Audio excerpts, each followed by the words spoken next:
जय हिंद दोस्तों। कल हमने कोशिका के का चैप्टर पूरा खत्म कर लिया था।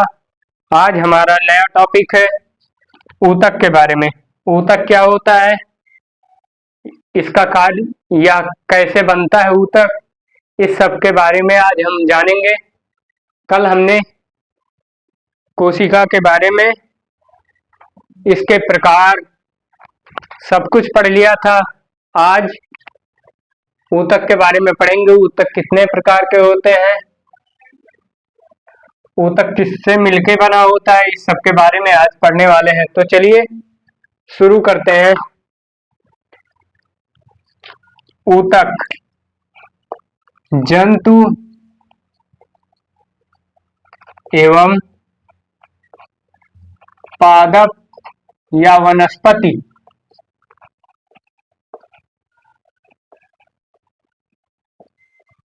ऊतक। पहले हम लोग वनस्पति ऊतक के बारे में पढ़ेंगे, फिर उसके बाद जंतु ऊतक के बारे में पढ़ेंगे। ऊतक किसे कहते हैं? शरीर में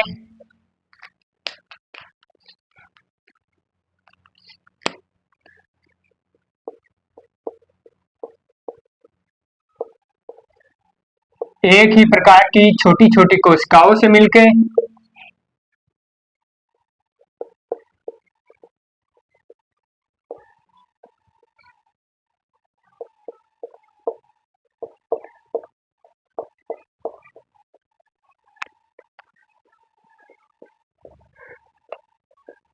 एक ही प्रकार की कोशिकाएं जब मिलती हैं तो ऊतक का निर्माण होता है। कोशिकाओं से मिलके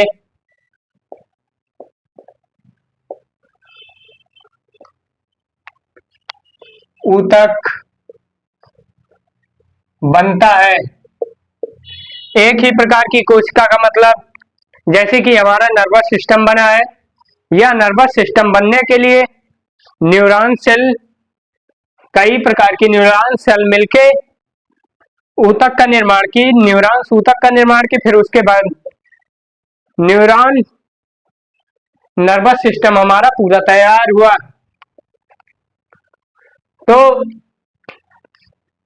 कोशिका कई प्रकार की, जब कोशिकाएं मिलती हैं, एक ही प्रकार की कई कोशिकाएं जब मिलती हैं तो ऊतक का निर्माण होता है, ऊतक बनता है हमारे शरीर में। और कई प्रकार के ऊतक मिलते हैं, एक ही प्रकार के कई कोशिकाएं आपस में जुड़ गई तो यह ऊतक का निर्माण हो जाएगा। और कई एक ही प्रकार के ऊतक मिलने के बाद एक अंग का निर्माण होता है। कई अंग मिलने के बाद हमारे शरीर में पूरा अंग तंत्र बनता है।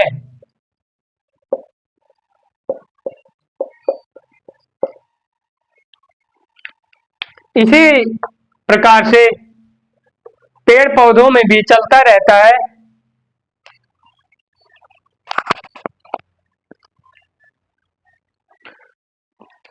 पहले हमारे शरीर में एक कोशिका बनता है,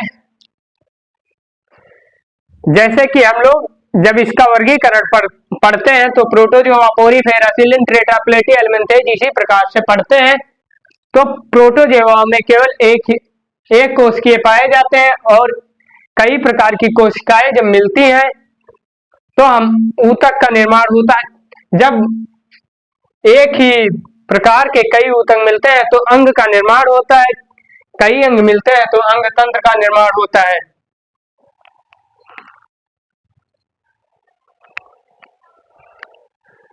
जो हमारे शरीर में ऊतक पाया जाता है, या एक ही प्रकार की कोशिका एक आकृति, आकार, एक ही जगह से उत्पत्ति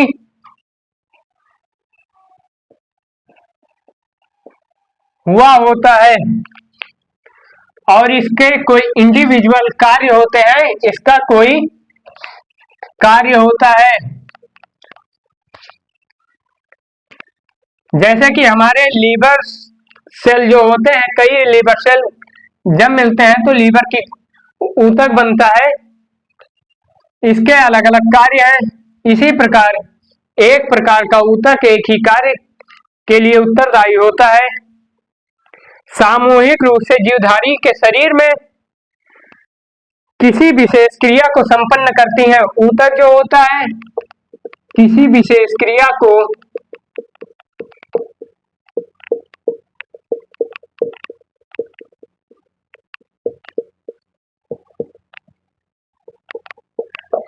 संपन्न करता है।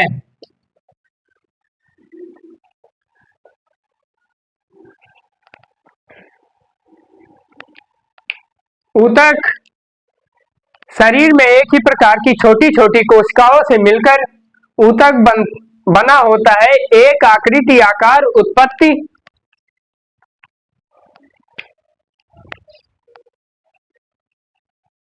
प्रकार के ऊतक होते हैं।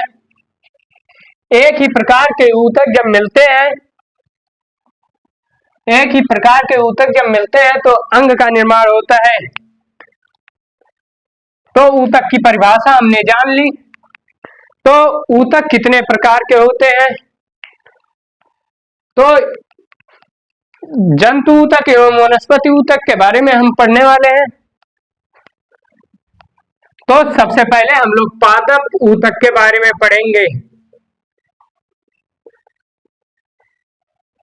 पादप ऊतक क्या होता है, इसके परिभाषा का स्क्रीनशॉट ले लीजिए।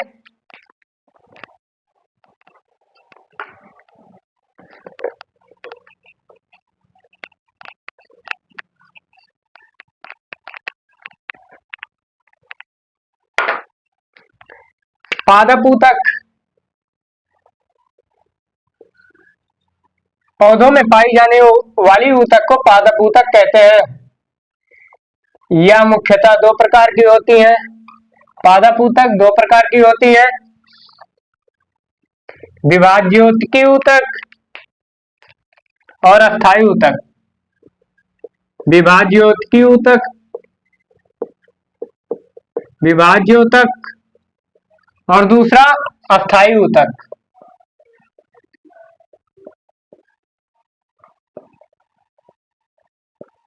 विभाज्योतक क्या होता है? तो इसके नाम में ही छुपा हुआ विभाज्योतक, यानी कि जो कि विभाज्य हो सके, जो बट सके, जिसका खंडन होता है, उसे विभाज्योतक कहते हैं। यह विभाजन की क्षमता रखता है।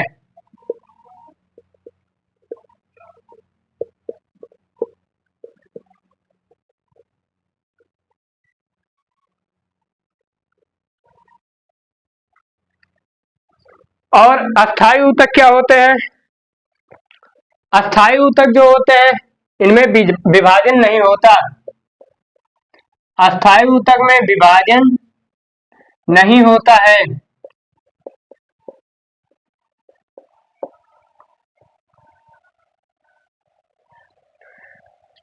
विभाज्योतक में यह विभाजन की क्षमता रखता है, अस्थायी ऊतक में विभाजन नहीं होता। अब विभाज्योतकी कितने प्रकार के होते हैं इसके बारे में चलिए जानते हैं। विभाज्योतक की कोशिकाएं विभाजन होती हैं। यहाँ पे जो विभाजन होता है वह क्या विभाजन होता है? कोशिका।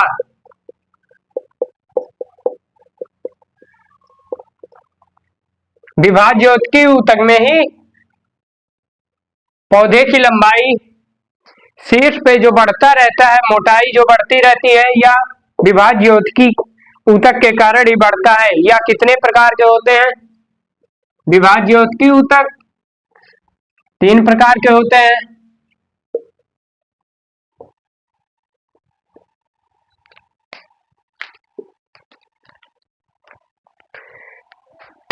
शीर्षस्थ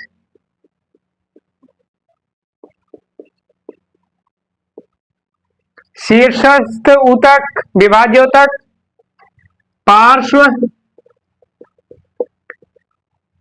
विभाज्योतक, अंतःविष्ट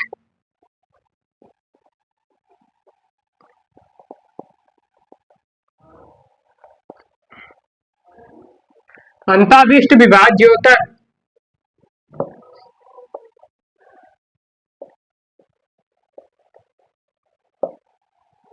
विभाज्योतक कितने प्रकार के होते हैं? विभाज्योतक 3 प्रकार के होते हैं।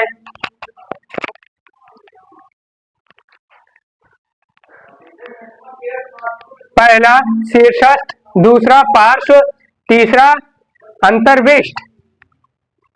शीर्षस्थ क्या होता है, पार्श्व क्या होता है, अंतर्विष्ट क्या होता है, इसके बारे में हम लोग बाद में बात करने वाले हैं। यह ऊतक तने तथा जड़ों की जो शीर्ष पाई जाती है, यह तना है, यहाँ शीर्ष पे जो पाई जाती है इसे शीर्षस्थ, और जड़ों के शीर्ष पे जो पाई जाती है इसे शीर्षस्थ विभाज्योतक कहते हैं। पार्श्व विभाज्योतक क्या होता है?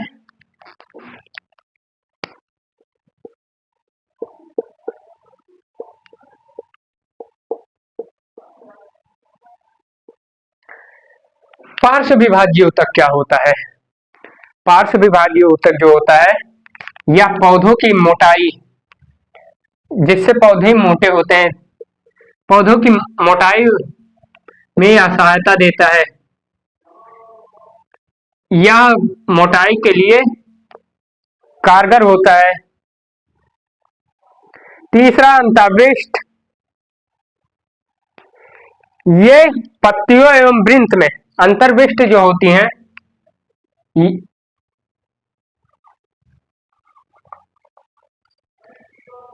पत्तियों, फूलों, शाखा के दोनों ओर उपस्थित होते हैं। यह पत्तियों के वृंत या वृंत है।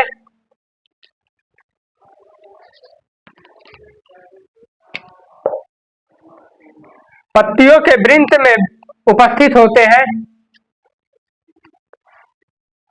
पादप ऊतक विभाज्योतक या विभाजन की क्षमता रखता है, कोशिका विभाजन होता है इसमें। अस्थायी ऊतक विभाजन नहीं होता, अस्थायी ऊतक में विभाजन नहीं होता।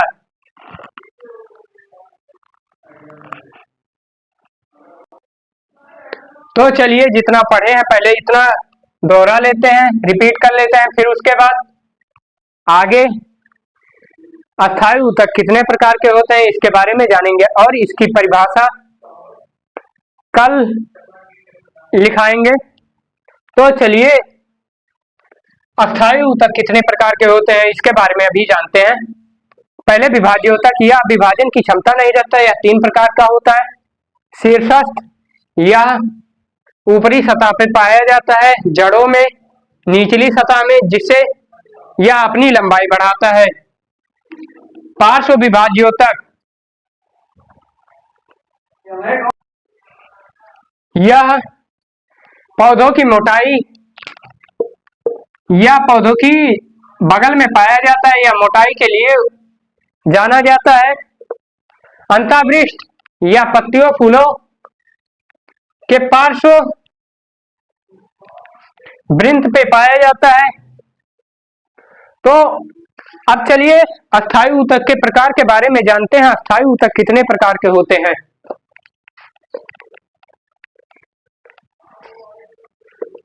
अस्थायी ऊतक कितने प्रकार के होते हैं? अस्थायी ऊतक भी जो होते हैं ये भी 3 ही प्रकार के होते हैं। अस्थायी ऊतक कितने प्रकार के होते हैं? ये भी 3 प्रकार के होते हैं।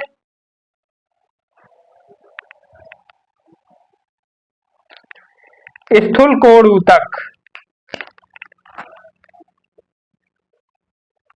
स्थूल कोण ऊतक,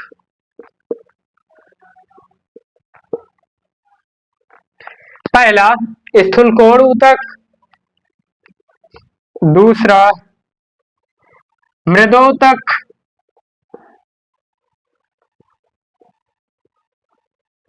दूसरा मृदोतक, मृदु ऊतक,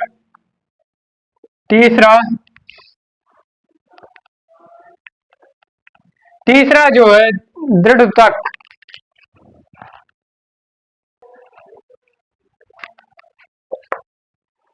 तीसरा क्या है? दृढ़ोतक। अस्थायी कोशिकाएं जो अस्थायी ऊतक जो होती हैं वो भी तीन प्रकार की होती हैं। पहला स्थूल कोण ऊतक, दूसरा मृदोतक, तीसरा दृढ़ोतक। स्थूल कोण ऊतक ये कोशिकाओं में मृदोतक कोशिका से कुछ लंबी एवं जीवित होती हैं। स्थूल कोण ऊतक जो होता है मृदोतक से लंबा तथा जीवित होता है।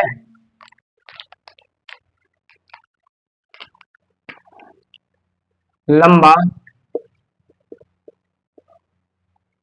तथा जीवित होता है। मृदोतक कोशिकाएं सघन कोशिका द्रव्य युक्त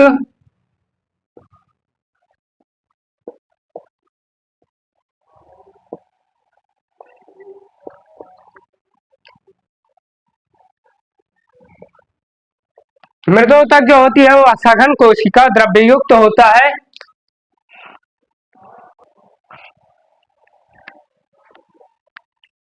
या सेलुलोज की बनी होती है।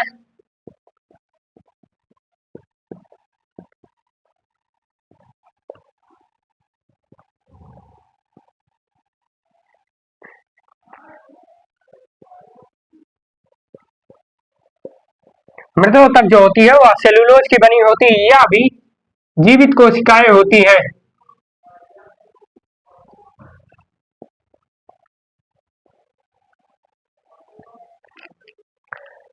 स्थूल कोण ऊतक लंबा जीवित होता है। मृदोतक सघन कोशिका द्रव्य युक्त होता है, सेलुलोज का बना होता है, जीवित कोशिका होता है। मृदोतक जो होता है या जीवित कोशिका होता है।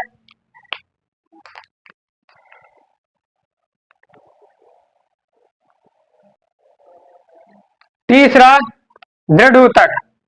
दृढ़ोतक जो होता है या लंबा, पतला और मृत कोशिका होता है। हमारे अस्थायी ऊतक में जो होता है दो ऊतक जो होते हैं वो जीवित होते हैं, लेकिन एक जो होता है दृढ़ोतक या मृत होता है। तो चलिए अब दृढ़ोतक के बारे में जानते हैं। दृढ़ोतक लंबा, पतला और मृत कोशिका